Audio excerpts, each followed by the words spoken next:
Okay, so let's fast forward to 1968. You're 14 years old at the time, and you're in boarding school at the Georgetown Preparatory School in Maryland. Your father, Bobby Kennedy, is running for the presidential nomination with the Democrats. And during this process, on June 5th, 1968, he was at the Ambassador Hotel in Los Angeles. As he was leaving the ballroom, he decided to go through the kitchen. And I guess his bodyguard, FBI agent Bill Barry, told him to avoid the kitchen because it was very crowded.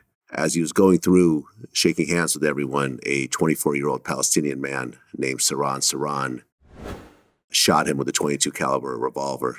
He was hit 3 times. 5 other people were wounded as well.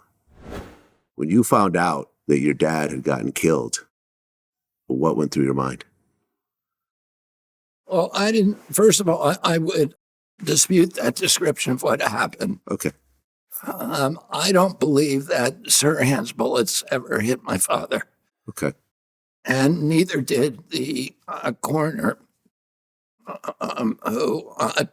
Thomas Noguchi, who is probably the most famous coroner in American history, who did an autopsy that is known as the perfect autopsy. He actually flew in the chief coroners of all the every branch of the military service to sit in the surgery theater to watch what he did because he knew what had happened in Dallas.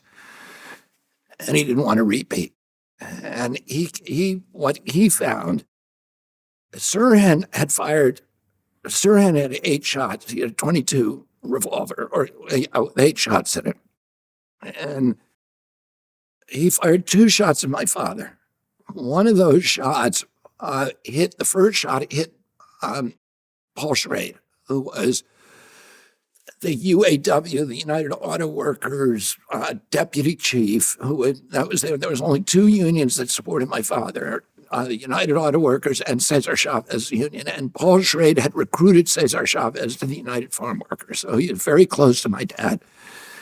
He got shot in the head, and he was okay. And, he actually died a year and a half ago and spent the last 20 years of his life trying to get Sirhan out of prison, the man who shot him.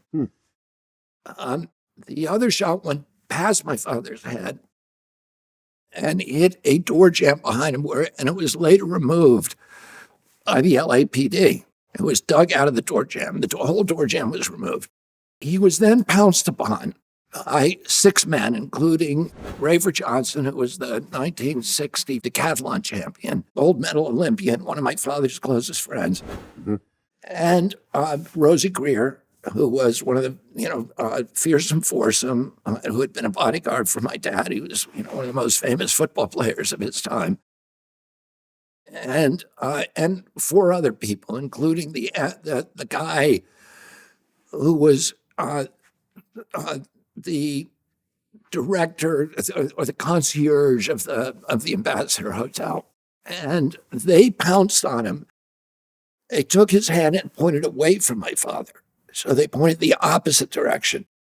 Rafer Johnson later told me that he tried to get the gun out of Sirhan's hand, but Sirhan had superhuman strength. He's a little tiny man. I've met him. I spent 5'5", I think. Yeah, he's tiny.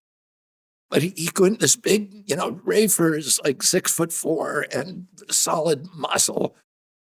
He could not get and you had a professional lineman from, the Oakland Raiders there that day. And they couldn't get it. So he fires 6 more shots in the opposite direction and empties the chamber of his gun. He's always in front of my father, by the way.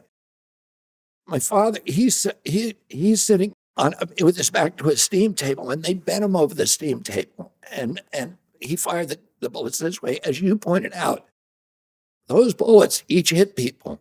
So 5 people, one of them got hit twice. So if you just do the math, my father got shot 4 times from behind, and he hit 8 bullets in his gun. He didn't reload. We know what happened the first 2, and we know what happened to the second 6. We know what happened to every one of those bullets. My father was killed from behind. He was shot 4 times. One of the shots went harmlessly through the shoulder pad of his suit. The other 3 were fatal or potentially fatal. And one of them was right behind his ear. All of them were contact shots. That's what Thomas Noguchi found, meaning the barrel of the gun was either touching his skin or his clothing and was and left a carbon tattoo, or was close enough, within an inch, close enough to leave a carbon tattoo.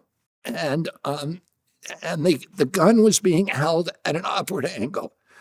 So he was shot from behind by somebody who was standing behind him with the gun pressed between the two of them and firing. And that man was almost certainly Eugene Cesar, who was a security guard who had been hired the day before.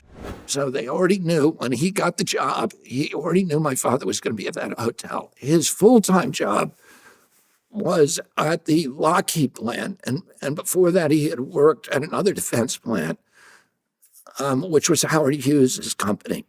And he had top security classifications at that plant.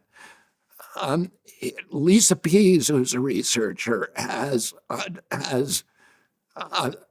found documents where he self-identifies as a CIA agent.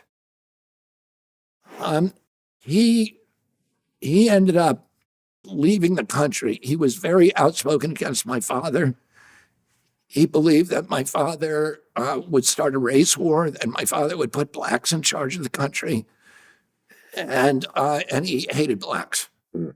And he ended up leaving the country. He died about 1.5 years ago in the Philippines.